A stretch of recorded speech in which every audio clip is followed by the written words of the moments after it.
ఏలూరు సత్రంపాడులో వేంచేసి ఉన్న అంబికాదేవి ఆలయంలో ప్రముఖ ఆధ్యాత్మిక ప్రవచనకారిణి డాక్టర్ అనంతలక్ష్మి ప్రసంగం భక్తుల్లో దైవికతను పెంపొందించింది. తొలత ఆలయానికి విచ్చేసిన డాక్టర్ అనంతలక్ష్మికి ఆలయ ప్రధాన అర్చకులు వారణాసి రాఘవేంద్ర శర్మ, అంబికా సంస్థల మేనేజింగ్ డైరెక్టర్ అంబికా ప్రసాద్ దంపతులు ఘన స్వాగతం పలికారు. అనంతరం ఆలయంలో ప్రత్యేక పూజలు నిర్వహించారు. తర్వాత దసరా వైభవంతో పాటు అంబికాదేవి అవతార విశిష్టతపై డాక్టర్ అనంతలక్ష్మి అద్భుత ప్రవచనాన్ని అందించారు.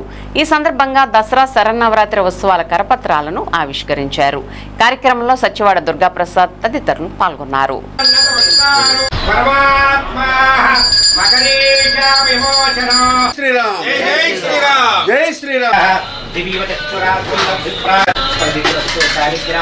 సంవత్సరాలు పూర్తయిందమ్మా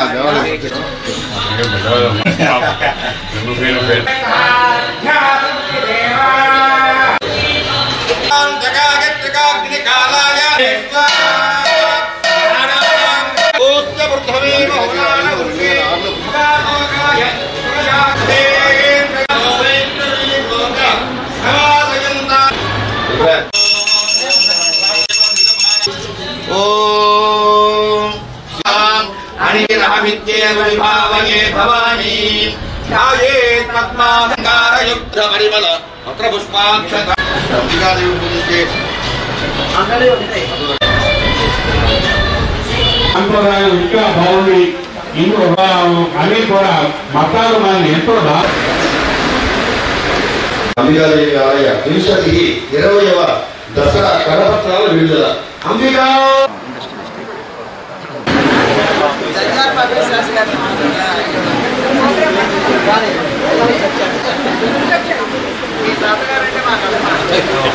విజయ్ గారు అబ్బాయి అండి. ధర్మం అక్కడే ఆవిడ జీవితం గడపడం ధర్మశాస్త్రం. ఈ ఏడాది నవరాత్రులు 10 రోజులు వచ్చాయి. 11వ రోజు దశమవుతుంది. ఈ 11 రోజులు కూడా అమ్మవారికి బాలా త్రిపుర సుందరితో ప్రారంభించి రాజరాజేశ్వరి రూపంతో ఉన్న అన్ని అవతారాలని ఇక్కడ చక్కగా ధరింపజేయడం జరుగుతూ ఉంటుంది. మనకి అంబిక అనేటటువంటి పేరుతో ఉన్న అమ్మవారి యొక్క రూపం, ఆ రూపంతో ఉన్నటువంటి ఆలయం ఇక్కడ మాత్రమే మనకి లభ్యమవుతూ ఉంది. ఈ అంబికా రూపానికి మూలమైనటువంటి అసలు అంబిక అనేటటువంటిది పూజ అనంగానే గుర్తొచ్చేది భగవంతుడికి భక్తునికి అనుసంధానమైనది అనే పేరుతో ఉన్న అంబికా దర్బార్ బత్తి. ఒకప్పుడు దేవుడి దగ్గర వెలిగించాలి అంటే అంబికా దర్బార్ బత్తినే వెలిగించేవాళ్ళు, వేరే అగరొత్తులు వాడేవాళ్ళమే కాదు.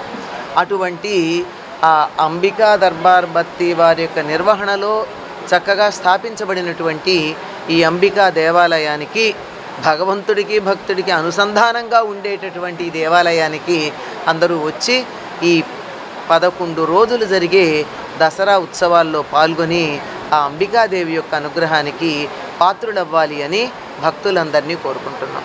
ప్రవచనం కోసం అమ్మవారి యొక్క విశేషాలు మీ ద్వారా వినాలని చాలామంది భక్తులంతా వెయిట్ చేస్తున్నారు.